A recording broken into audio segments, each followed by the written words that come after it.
You think hard times are here to crush you, to bury you, to punish you, but I'm here to tell you something most people never figure out in time. Adversity doesn't break you, it reveals you. It strips away the noise, the distractions, the illusions you built around yourself.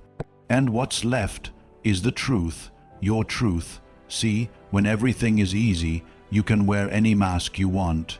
You can pretend to be strong, pretend to be committed, pretend to be confident. But when life shows up with fire, with pressure, with pain, all those masks melt away. You can't fake who you are in the storm. That's why struggle is sacred. It's the one place you meet yourself without filters. People think strength is about what you show the world, but it's not. Real strength is what's left when the world takes everything away. It's what you find when your back's against the wall and there's no one to rescue you. It's the calm you summon when everything inside is screaming. It's the decision to keep going even when the path ahead makes no promises. You don't find that kind of power in comfort. You find it in the dark. So the next time you feel like life is too heavy, ask yourself this: what if this moment isn't here to defeat me? What if it's here to uncover me? What if this pressure is just revealing what's always been there but buried under layers of doubt, fear, excuses? We're so used to running from pain, from failure, from chaos. But all that running only delays the inevitable. You can either confront yourself now or collapse later. That's the truth, and the ones who grow, the ones who rise, they're not the ones who had it easy. They're the ones who stopped blaming the weight and started becoming strong enough to carry it. I want you to understand something deeper. This isn't about pretending everything is fine. It's not about smiling through agony. It's about embracing the opportunity inside your suffering. You think the adversity is your enemy. But if you lean in just a little, you'll see it's actually your mirror. It's showing you what you're made of. And if you don't like what you see, good. That means there's room to grow. That means you're still in the fight. Your job is not to avoid adversity. Your job is to become someone who doesn't flinch when it shows up, because it will show up. Life's going to test your patience, your will, your belief in yourself. And if you've been pretending, if you've been performing instead of preparing, that test will crush you. But if you've built something real inside, it won't just be a test, it'll be a moment of revelation. Adversity won't destroy you if you stop hiding from it. It will refine you if you step into it. I'm telling you this because I've seen it again and again. The strongest people you'll ever meet aren't the loudest. They're not the flashiest. They're the ones who've been to hell and came back with fire in their eyes and wisdom in their walk. You want that kind of strength? You want that kind of clarity? Then stop asking life to go easy on you. Start asking for the strength to face it as it is, because here's the paradox: it's not the challenge that defines you, it's the choice you make in response to it. When life pushes, do you push back? When it breaks your plans, do you break down or do you break through? This is the invitation hidden in every hard moment, to become more than you were yesterday, not by pretending the pain isn't real, but by choosing to grow through it anyway. That's how strong minds are born. That's how warriors are built, not in comfort but in clarity that only pain can bring. So don't run from the storm, don't beg for it to pass. Step into it and show the world and yourself what's been waiting underneath all along. Because adversity doesn't break you, it introduces you. You don't stumble into mental strength. It's not some hidden treasure waiting to be discovered in the silence of a meditation retreat or handed to you by someone wiser. Mental fortitude is forged, built day by day, choice by choice, in the furnace of resistance, pressure, and repetition. You don't find it, you create it, and just like steel, your mind has to go through heat. It has to be hammered, bent, and shaped by difficulty. You can read every quote on resilience, every book on mindset, but none of that matters if you never step into the fire. Because it's the friction that forms you. It's the hard days, the uncomfortable conversations, the failures, the setbacks. Those are the moments that train your mind, not the perfect mornings, not the effortless wins. Mental strength isn't something you feel, it's something you do over and over again. You choose discipline when your emotions are screaming for comfort. You choose focus when the world is offering you distraction. You choose patience when every part of you wants to react. That's how it happens. Quiet, gritty moments, internal battles no one sees. That's the forge. And the truth is, most people will never develop it. Not because they can't, but because they avoid the very process that builds it. They avoid discomfort like it's poison. They seek safety over struggle. But what they don't realize is that without the weight, the muscle never grows. Without resistance, your inner strength stays dormant. And life doesn't care if you're ready or not. It's going to test you either way. So the only question is, are you going to be mentally prepared or mentally fragile? We all want peace of mind. We all want resilience. But we forget that resilience is the byproduct of exposure. You build peace not by escaping pressure, but by standing inside it without crumbling. You build focus not by avoiding noise, but by choosing clarity anyway. And you build strength not by feeling powerful, but by standing up again when you feel weak. Every single time you do something hard on purpose you're sharpening your edge. You're becoming someone who doesn't just survive life, but commands it. You've got to stop waiting for your circumstances to make you strong, because they won't. What makes you strong is your decision to rise through them. You have to train your mind like a warrior trains his body. Not just once, not just when it's convenient, but consistently, through routine, through hardship, through presence. You've got to get to the point where the harder it gets, the clearer you think, the louder the chaos, the calmer you become. And that only comes from training, from repetition, from trial. Mental fortitude doesn't mean you never feel fear or doubt. It means you don't surrender to them. You let them pass through, and you keep moving forward anyway. That's what separates the grounded from the overwhelmed, the committed from the impulsive, the clear from the chaotic, the people who stay standing while everything shakes around them. They didn't wake up with that ability. They earned it. They forged it in private, in silence, in the choices no one ever clapped for. And I want you to hear this clearly. If you're in a season where life feels heavy, where your thoughts feel loud, and your progress feels invisible, good. That's your forge. That's the exact moment when mental strength is being built. But only if you lean into it. Only if you stop trying to escape and start trying to endure with intention. You don't need perfect conditions. You need presence. You need to show up.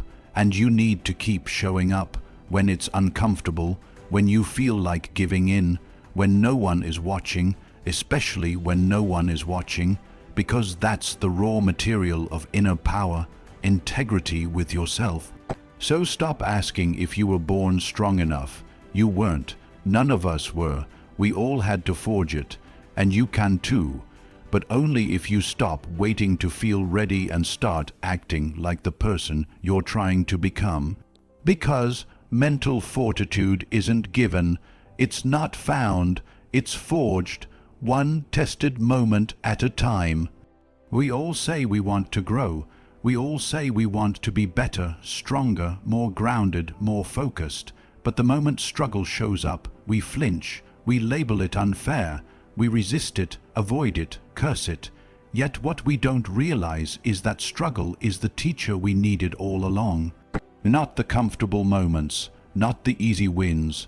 Struggle is the one that speaks the truth we try so hard not to hear. Comfort keeps you where you are.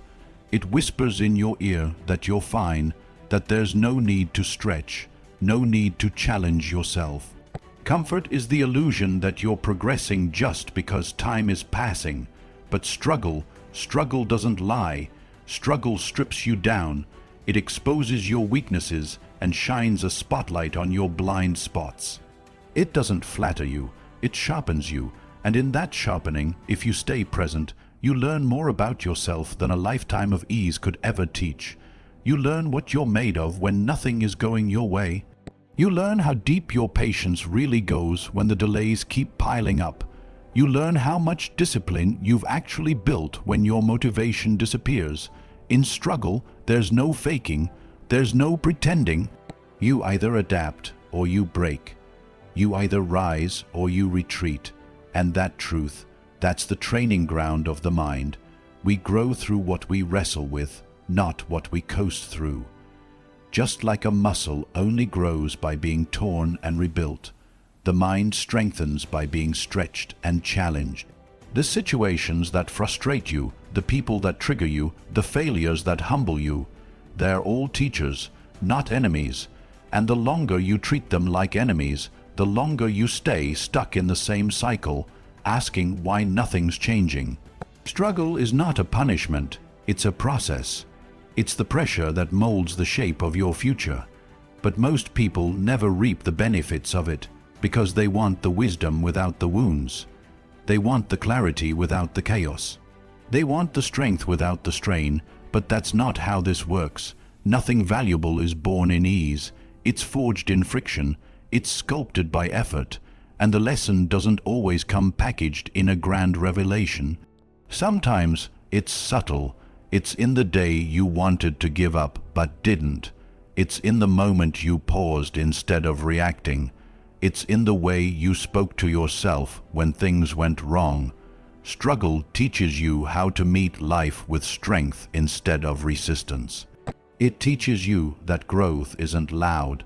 It's quiet, it's patient, and it's relentless. But here's what struggle can never teach the person who's too busy complaining about it: resilience. If all you do in pain is wish it away, you miss the message. The message is not make this stop. The message is watch how you evolve when it doesn't. That's where the transformation lies. That's where the breakthrough hides. Not in wishing things were easier, but in becoming someone who handles the weight with grace. Think about the people you admire most, the ones who move through life with confidence and presence, the ones who don't rattle at every disruption. You think they were born that way. No, they were shaped by what they endured. They didn't run from the fire, they walked through it, and in that fire they burned away the parts of themselves that were holding them back. Fear, ego, doubt, insecurity. They didn't escape struggle. They embraced it, and it taught them how to become unshakable. Comfort never taught anyone that. Comfort might feel good, but it doesn't change you. It sedates you. It softens you. And in this life, if you're not careful, comfort will convince you that numbness is peace. But it's not. Peace isn't the absence of challenge. It's the presence of strength in the middle of it. And that strength only shows up if you've trained for it, bled for it, earned it. So the next time struggle shows up, don't flinch. Lean in, ask it what it's trying to teach you, because the lesson you're avoiding might be the very one that unlocks the next version of yourself. And that's the power of struggle. It makes you into who you were always meant to be. When things get tough, when the pressure mounts and nothing outside seems to make sense, the real fight doesn't happen out there. It happens in here, inside your own head, inside your own dialogue.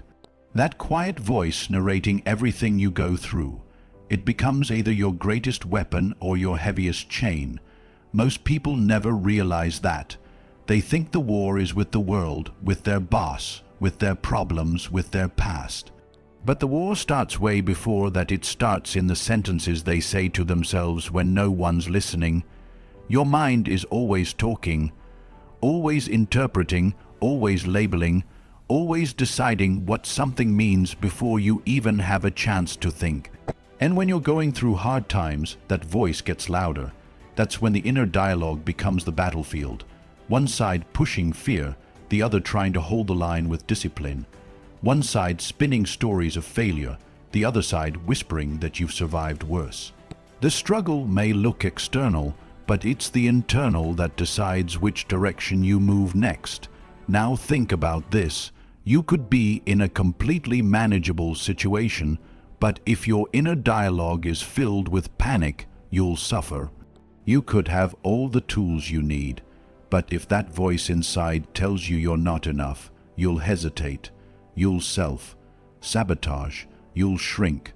That's how powerful that voice is. That's why so many people lose the battle before they've even taken a step. They surrendered to a story in their head that was never true in the first place. And the thing is, it doesn't have to be a loud voice. It's not always obvious, it's not screaming at you. Sometimes it's quiet, subtle. It just chips away at your belief little by little. You're tired, you'll never get through this. This is too much. What's the point? It disguises itself as realism, but it's not reality. It's fear dressed as wisdom.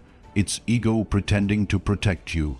But what it really does is trap you in the version of yourself you were meant to outgrow. That's the fight, and it's constant. So if you're not deliberate about how you speak to yourself, that voice will run your life. You've got to interrupt it, challenge it, rewire it. That doesn't mean lying to yourself.